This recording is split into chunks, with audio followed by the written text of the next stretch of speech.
the two witnesses. And while I don't think I can positively identify them, I think I can negate a lot of possibilities, which does kind of narrow the focus tremendously on who they can be. I've wanted to do this video for quite some time, and I've heard a number of opinions on who the two witnesses can be. And to be honest with you, most of them do not fit what we know of with the Bible. So let's kind of go through where these things really break down for most of the alternatives, and then I think that'll really narrow our focus. And in fact, I think we can identify them, but I can't say 100% certainty on that. Of course, there's almost no 100% certainty on anything with the Torah or the Bible, because it's such a jigsaw piece. But we can, we're always to be pruning our thoughts and getting better on how we look at things. Now, one of the things with regards to the two witnesses, and this is central, because I've heard a number of people who have said, okay, well, it's a two-stick theory. It's Ephraim and Jacob, or Judah, joining back together. And that's the Exodus. That's a totally different issue. Or I've even heard, okay, these are these humans that come up to do this. I don't think they're humans, and I think I can prove that particular point, because the reason is they are resurrected and they go to heaven, Revelation 11:12.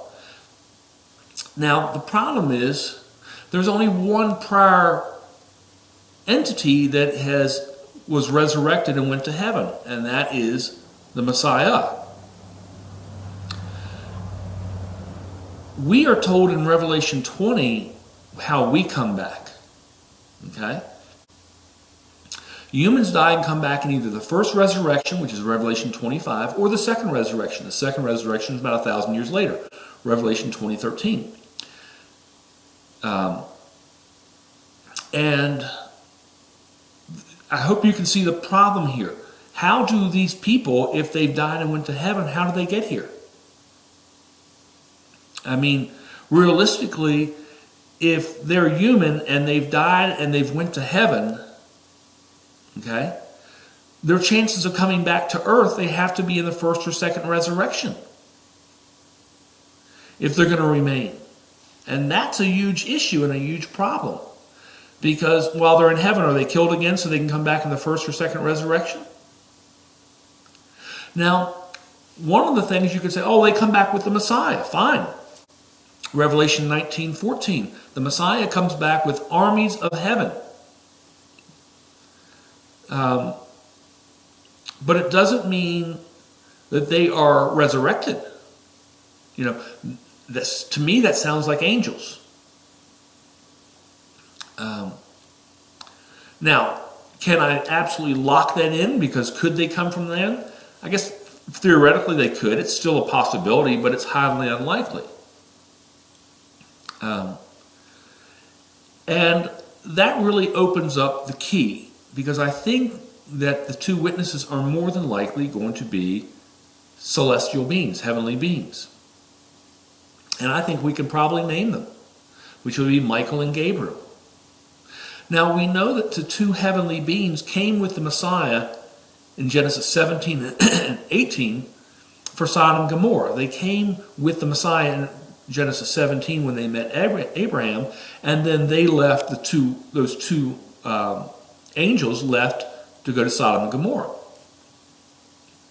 So we have a Torah connection, which is central to everything in our thought, having that Torah connection. But then we have these two angels, and there are only two angels that are ever named in the Bible, Michael and Gabriel. Michael is mentioned 5 times. 3 of those are in Daniel. Gabriel is mentioned 4 times. 2 of those are in Daniel, and the other 2 are in Luke. Once when he's talking to Mary, and the other time when he's talking to Elizabeth.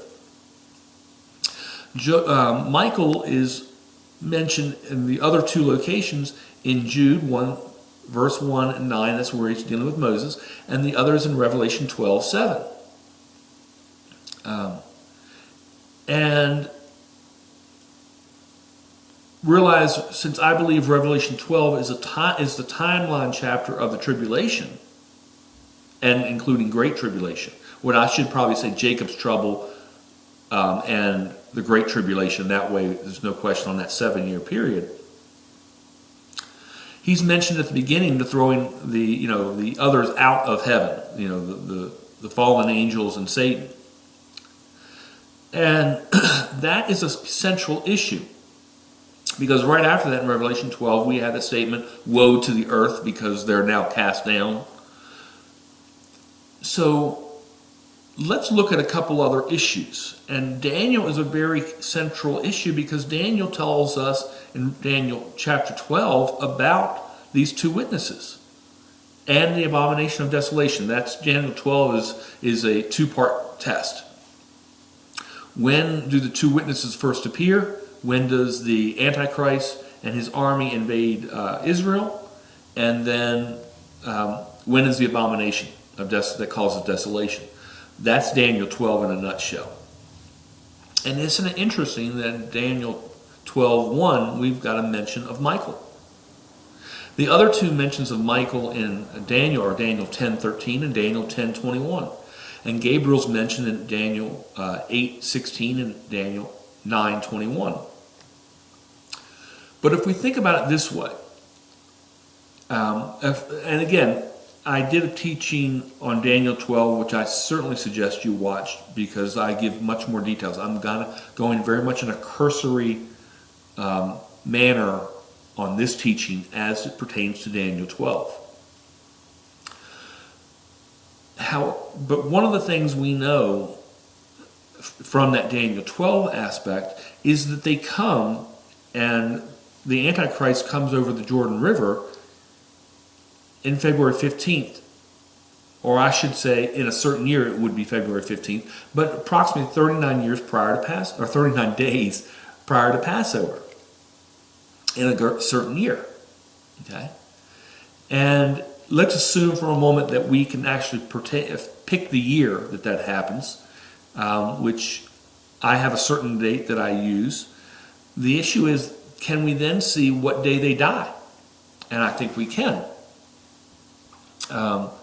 And if we, again, use that February 15th day, which again, 39 days to a Passover, and again, because our everything that we have with regards to a Hebraic calendar is consistent year to year.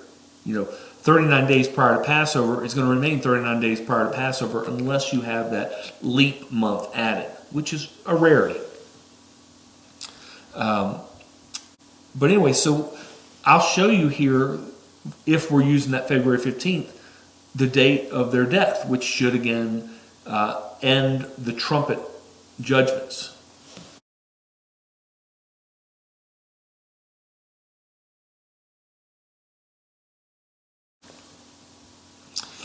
So from there, what we have, and again, it's my opinion, but that's really all I can say. It's my opinion that it's probably going to be Michael and Gabriel. But you could also say, well, wait a minute, what about the aspect of they have to be in the spirit of Moses and the spirit of Elijah? John the Baptist was in the spirit of Elijah. And we get that from Matthew 17. Matthew 17:10, the disciples asked him, why then do the teachers of the law say that Elijah must come first? And Jesus replied, to be sure, Elijah comes and will restore all things. But I tell you, Elijah has already come, and they did not recognize him, but have done to him everything they wished. In the same way, the Son of Man is going to suffer at their hands. Then the disciples understood that he was talking to them about John the Baptist.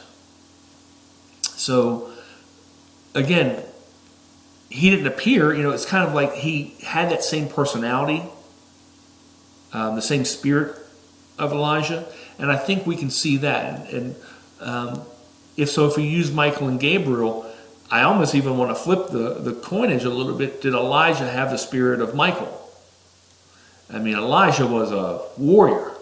I mean, he was the guy who stood up, and the king says, "Oh, the troublemaker of Israel, and he challenges these priests, about the sacrifice, and he's like, well, scream louder. Maybe your God's on vacation. Maybe he's asleep. That's a cocky guy. That's a guy who's really got that spirit of war in him. So, and obviously, the two witnesses, whoever they are, whether they're human or whether they are spiritual beings, they have a tremendous amount of power. There's no question about that, because they are able to do all the plagues. They've got a tremendous amount of power that we're seeing in Revelation 11. And didn't we see that as well as it pertained to Sodom and Gomorrah? Is it just that continuation? Are we coming back to Torah? Are they bringing us back to Torah? And I hope that I hope everything kind of brings us back to Torah. But that's my interpretation for the two witnesses. And I'll leave it at that.